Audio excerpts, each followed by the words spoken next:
Năm mới sang năm cũ qua rồi, một năm thôi biết bao nhiêu hay ho lần vui và buồn. Tin hót đây, tin hót hay, tin hót lan tràn, và truyền thông có năm huy hoàng thật vui ghê ta.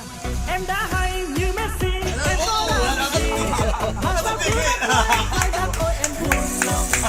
Em có tình, em cũng chăm, em cũng màng, đừng bao yêu quái ở phương nào cầm cây xin xa.